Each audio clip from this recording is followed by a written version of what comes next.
자, 오늘은 어떤 보조 지표를 할 것이냐면은 우리가 주식을 이제 흔히 보면 이제 매집한다, 아니면은 이제 처리한다, 아니면은 뭐 청산을 한다, 뭐 여러 가지 용어들이 있을 거예요. 쉽게 두 가지로 나누면은 매집한다와 이제 분산한다, 이렇게 보시면 좋을 것 같아요. 그냥 쉽게 말해서 주식을 계속해서 매집을 했다가 이것을 나중에 팔아가지고 분산을 하는 이런 흐름을 볼 건데요. 여기서부터는 이게 매집이라고 할 거고요.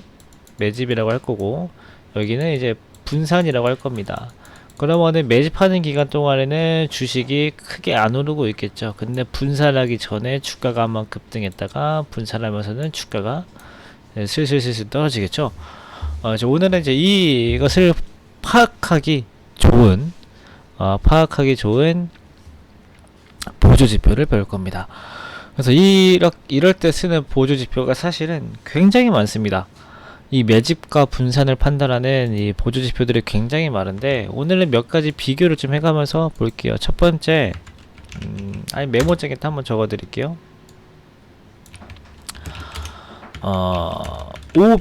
OBV라는 게 있고요. 그 다음에 뭐 MFI, 갑자기 기억이 안 나서요. 그 다음에 제가 쓰는 CO, 이 세 가지 정도를 좀 비교를 해볼 겁니다. OBV는 이제 또 되게 오래된 보조 지표이기 때문에 사실 이제 들어보신 분들이 굉장히 많을 거예요. 들어보신 분들이 많을 거고, 그 다음에 2번은 이 플레임을 생각하면 됩니다. MFI가 뭐냐면은 머니 플로우 인덱스예요. 돈의 흐름을 지표화한 거. 그 다음에 3번은 이거는 체킨스 오실리에이터라는 뜻으로 약자로 CO라고 합니다. 너무 이름이 길잖아요. 너무 이름이 길어서 두 글자로 CO라고 줄여서 부릅니다. 그러면은 저희가 세 가지를 다 켜볼게요. OBV 키고요. 그 다음에 MFI도 키고요. 그 다음에 체킨스 오실리에이터도 킵니다. 자, 이 세 가지를 켰어요. 이 체킨스 오실리에이터는 이 플레임을 보세요. 플레임을 보셔야 됩니다. 이거 헷갈리실 수 있을까봐 영어로 좀 천천히 읽으면 체이킨스 오실리에이터가 되겠네요. 체이킨스 오실리에이터가 될 것 같아요.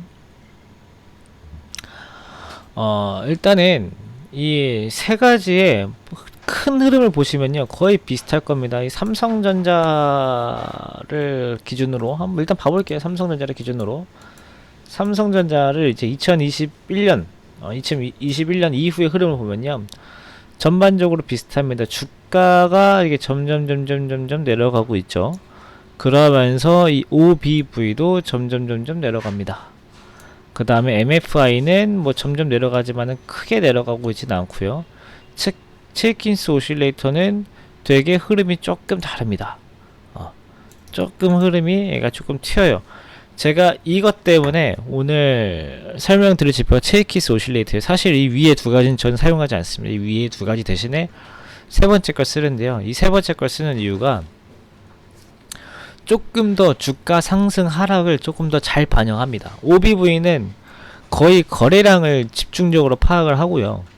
그 다음에 MFI는 또 순진하게 또 주가를 또 많이 반영하고요. 이 체이킨스 오실레이터는 이 두 가지의 요소를 거의 병용을 하고 있다라고 보시면 좋거든요. 그래서 저는 이 OBV나 MFI 대신에는 CO라는 이 보조지표를 사용을 좀 한다 하는 거고, 오늘 설명드릴 것도 이 지표로 설명을 좀 드릴 겁니다. 그러면은 바로 본론으로 들어갈게요. 바로 본론으로 들어가서 이 CO는 다른 건 일단 좀 지우겠습니다. 이 CO는요, 저희가 이 DMI 지표를 했을 때 정확하게 수치 몇도 기억을 해야 되고, 정확하게 어디서 꺾이는지도 기억을 해야 되고, 여러 가지로 좀 날카롭게 좀 봐야 됐었잖아요. 근데 이 CO는 그렇지가 않습니다. CO는 그렇지가 아니고 그냥 오히려 다른 지표들보다 쉽게 볼 수가 있어요. 어떻게 보면 그냥 감으로 보면 됩니다. 그게 좀 그런 막말이 어딨냐. 감으로 보면 다 보지라고 할 수도 있겠지만은, 진짜로 이게 어떤 식의 감으로 보는 거다라고 하는 거냐면은, 그냥 내가 보고 싶은 구간의 전반적인 추세를 보는 겁니다. 이게 또 언제 좋냐면은, 고점을 잡을 때나, 아니면은 급등주, 테마주, 이제 이런 거 할 때 되게, 잘 들어맞아요. 그래서 삼성전자가 좀 안 맞을 수도 있겠죠. 삼성전자를 고점을 이제 어떻게 잡아야 되는가라고 하면은, 사실은 이때가 좀 고비였어요. 이때 왜냐면은 주가가 이때라고 삼성전자를 예를 들자면 너무 티가 안 나서 학습하기 어렵겠다. 좀 쉽게 좀 자주 왔다 갔다 거리는 거 또 뭐가 있으려나? 오늘 많이 오른 종목 중에 아무거나 펼쳐서 보죠. 오늘 급등했던 종목 중에 사람들이 가장 좀 많이 보실 만한 게, 여기 뭐 서전기전? 휴마시스 보면 되겠네요. 휴마시스를 볼게요. 휴마시스를 보면, 여기입니다. 휴마시스의 이번에 급등 말고요. 이제 지난번에 이제 급등했을 때, 여기 꼭지점을 한번 볼게요. 꼭지점. 그 다음에 지금의 가격을 보는 겁니다. 이게 내가 전고점까지 왔을 때 이것을 내가 팔아야 되는가 아니면은 안 팔아도 되는가를 봤을 때, 지난번의 고점보다 이 CEO가 조금 더 강하다 그러면은 안 팔고 조금 더 보는 겁니다. 그럴 수 있는 근거가 뭐냐면은, 제가 이 CEO는 아까 말씀드릴 때 이 가격과 거래량 이 두 가지를 모두 다 반영한다라고 했잖아요. 이 전고점과 현재 고점 가격은 동일합니다. 그쵸? 가격은 동일해요. 근데 이 가격에서 거래된 게 이번이 훨씬 많죠. 이거 순전히 거래량으로도 볼 수 있지만은 가격까지 파악돼 있으니까 거래량도 많죠. 당연하게도 지금 주가가 전에 고점을 넘어가려면은 전에 고점보다 더 많은 거래량이 수반이 되어야 되는 것은 이 물리적으로 어쩔 수가 없어요.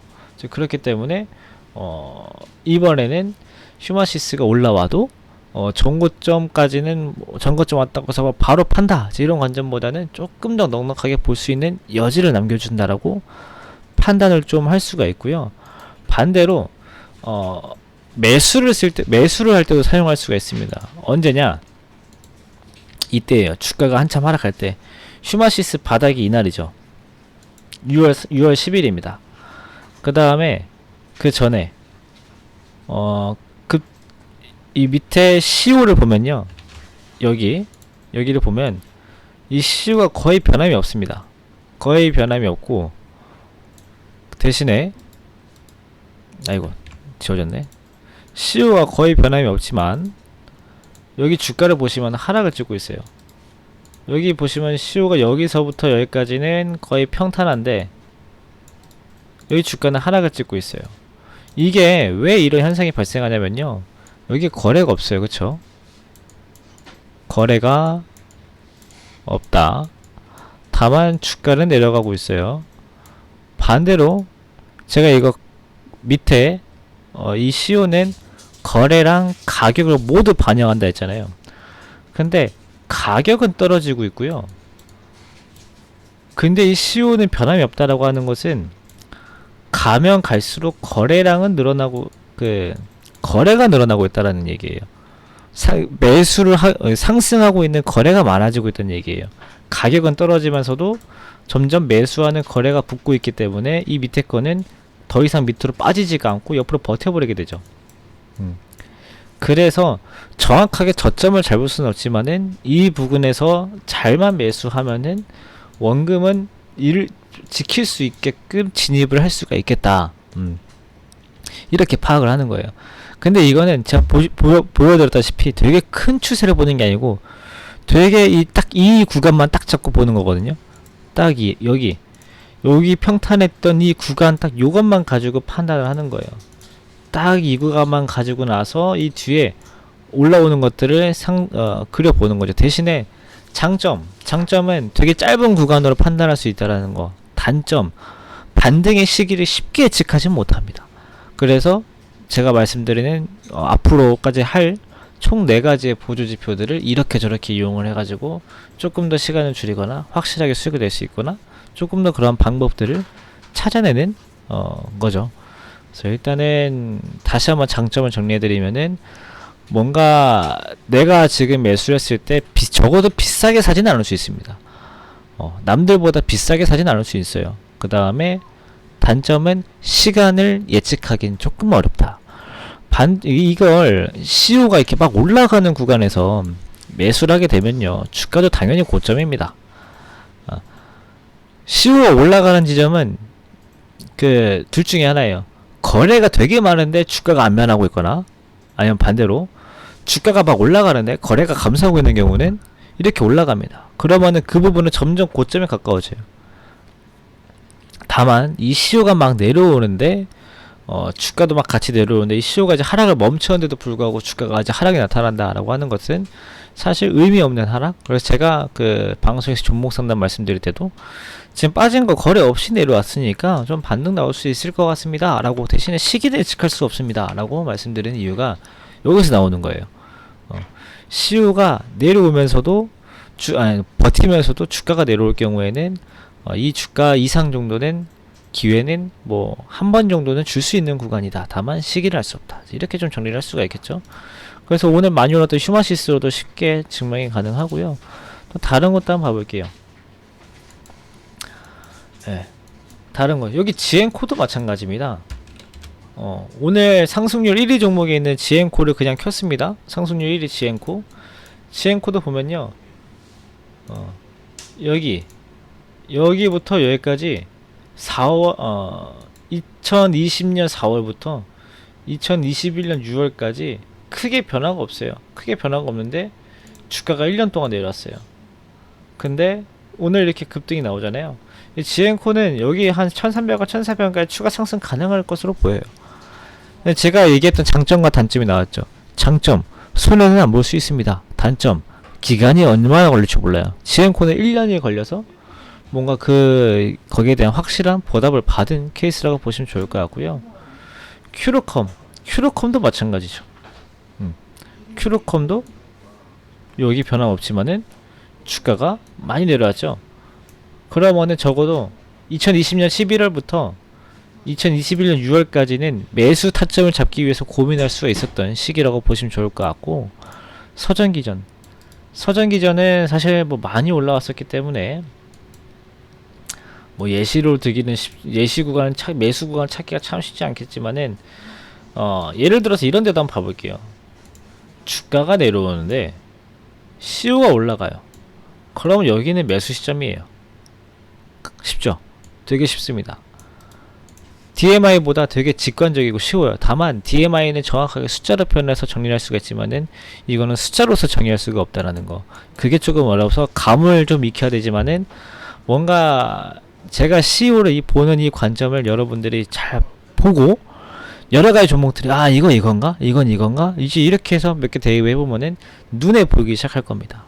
그래서 이 CEO의 오늘은 이 CEO를 좀 쓰는 법을 좀 간략하게 마무리하고요. 다음 주에는 조금 더 많은 예시와 조금 더 많은 활용법을 지난번 DMI처럼 PPT로 좀 정리를 해드릴 테니까 그 내용 참고해 보시면 좋을 것 같고, CEO 내용을 여기서 간단하게 마치도록 할게요.